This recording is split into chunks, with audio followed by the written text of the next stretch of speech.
60 minutos para discussão. Deputado Tadeu Alencar, deputado Flavinho, deputado Iraque Forte, deputado Danilo Forte, deputado Fábio Garcia. O tempo é o rodízio de 60 minutos. Senhor presidente, senhoras deputadas e senhores deputados,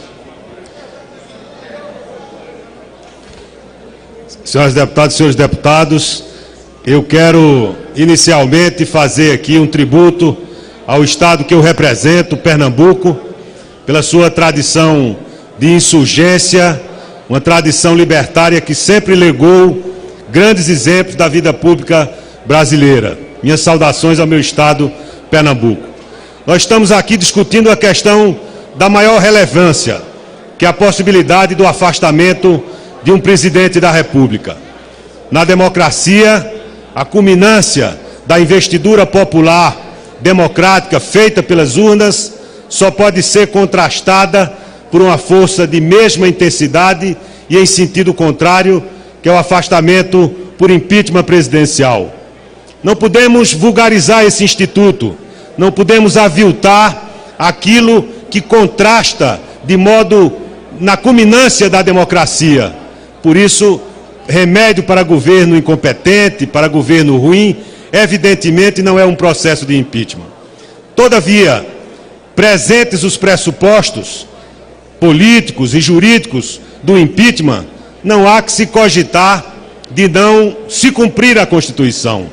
Nós vivemos um momento de muita crise no Brasil, uma gestão econômica temerária que ceifou milhões de empregos no ano de 2015, mais de 1,5 milhão de desempregados em 2015, 9 milhões de desempregados, quase 10% da população brasileira economicamente ativa está desempregada no país. Esse foi um governo que permitiu a volta da inflação. Já pelo segundo ano, vivemos tempos recessivos. Todas as conquistas dos últimos anos que prestigiaram os mais pobres estão sendo colocados em risco por uma gestão que falhou em tudo, nas políticas públicas de saúde, de educação, de segurança, nas políticas sociais. Todos os indicadores pioraram. O presidente Fernando Henrique entregou ao presidente Lula um país melhor do que recebeu.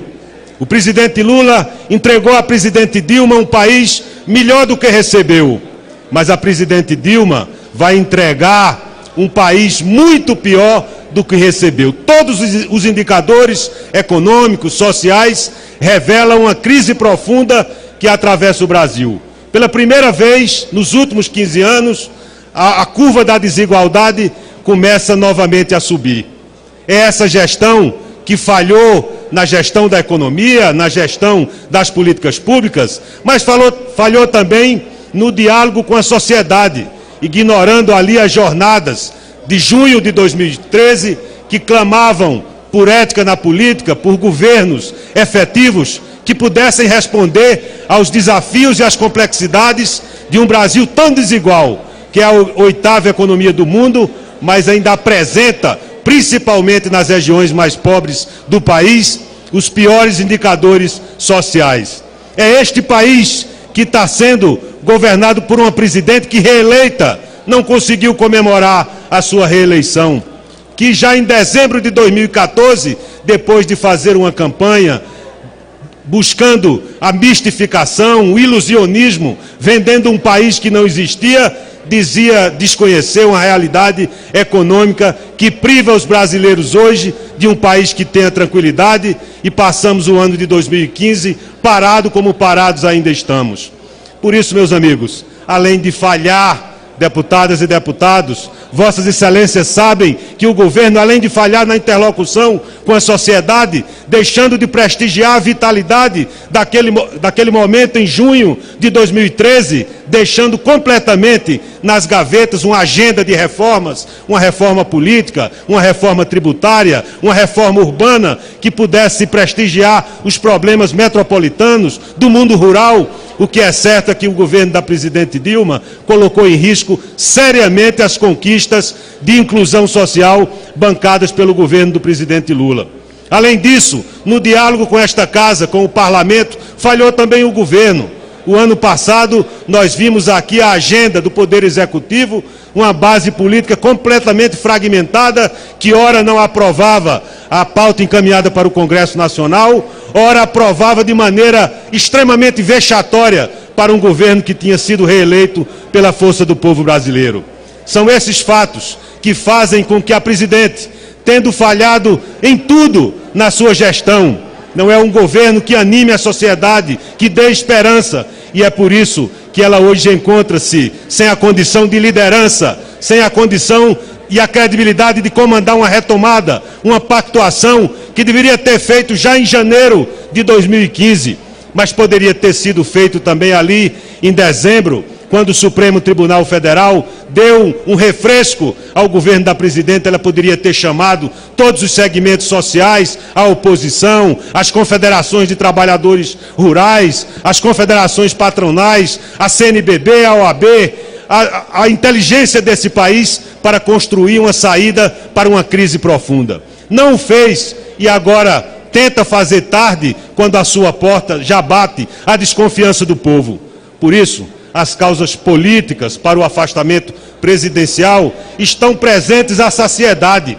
É uma presidente que hoje, não tendo a confiança do povo, não sendo um líder, não tendo a credibilidade de comandar essa retomada, preenche exatamente os pressupostos políticos que evidentemente não são suficientes para a caracterização do crime de responsabilidade. Há que se ter também a causa jurídica. E essas causas jurídicas, senhoras deputadas e senhores deputados, também estão presentes.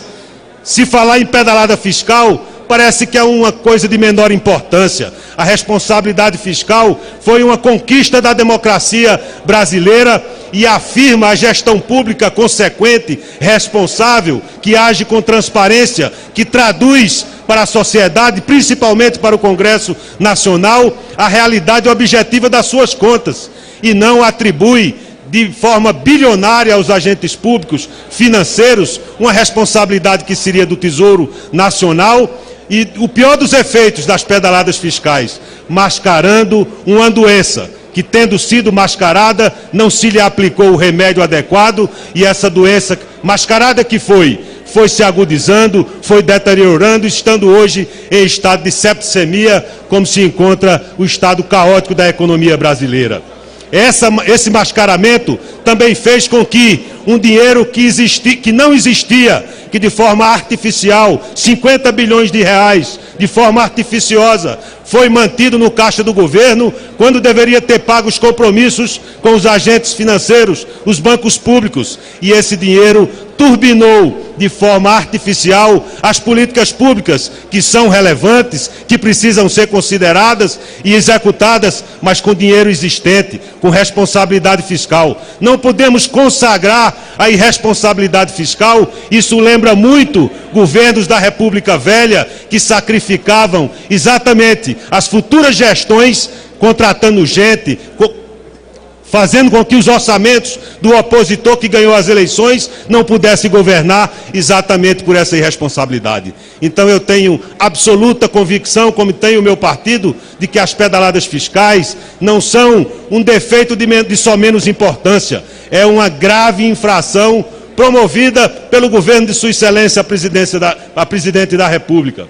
E associado a isto, já que mistificou na campanha de 2014, democracia pressupõe eleições limpas, eleições onde não tem havido abuso de poder político e abuso de poder econômico, que foram permitidos exatamente por essas chamadas pedaladas fiscais. Não é apenas um desajuste de caixa, que se alega que em outros governos foram praticados, tal como um cheque especial que rapidamente é coberto pelo Tesouro Nacional, que foi o que aconteceu no governo Lula e no governo Fernando Henrique Cardoso. Trata-se de rolagens bilionárias que permitiram de forma artificial que a sociedade brasileira e ao Congresso Nacional se pudesse inibir com clareza uma situação caótica das contas públicas desse governo. Não se pode passar por isso sem responder por isso.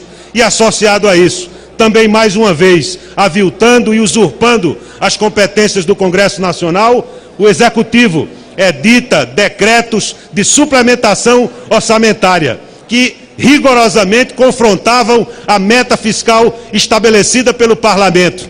E não se venha dizer que se podia fazer isso sem autorização legislativa, nem que não se poderia ter conduta diversa, porque bastaria que o Executivo encaminhasse a esta Casa medidas provisórias e projetos de lei que poderiam ter resolvido essa questão, mas optou para esconder do Congresso, que tem o dever de fiscalizar as contas públicas, violando frontalmente, manifestamente, deliberadamente, dolosamente a Constituição da República e as atribuições do Congresso Nacional.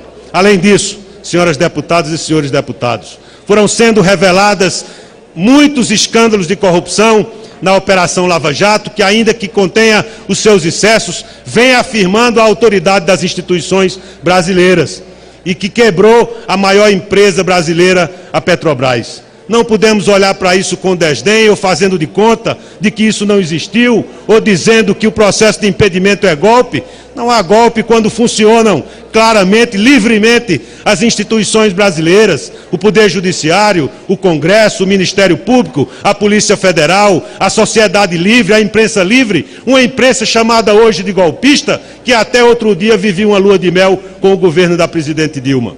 Então, meus amigos, isso claramente estabelece a necessidade, preenchidos os pressupostos políticos e jurídicos, um dever a esta Casa de reconhecer que está presente o crime de responsabilidade e a consequência natural para quem ofende a Constituição, para quem viola os deveres da moralidade pública, ainda que a Presidente da República, pessoalmente, não se lhe possa imputar o defeito da desonestidade pessoal. Mas isso não é suficiente para afastar o crime de responsabilidade. Por último, eu quero dizer a vocês que esse não é um momento de celebração. O PSB não comemora o afastamento de um presidente da República, porque é sempre uma situação da maior gravidade, que mostra que o nosso país está doente. Mas temos a sensação de que vamos cumprir o nosso dever, que precisamos reconstruir a ação política consequente, precisamos abrir as janelas, oxigenar as esperanças, e eu vou invocar aqui a palavra firme do meu líder, Eduardo Campos: não vamos desistir do Brasil.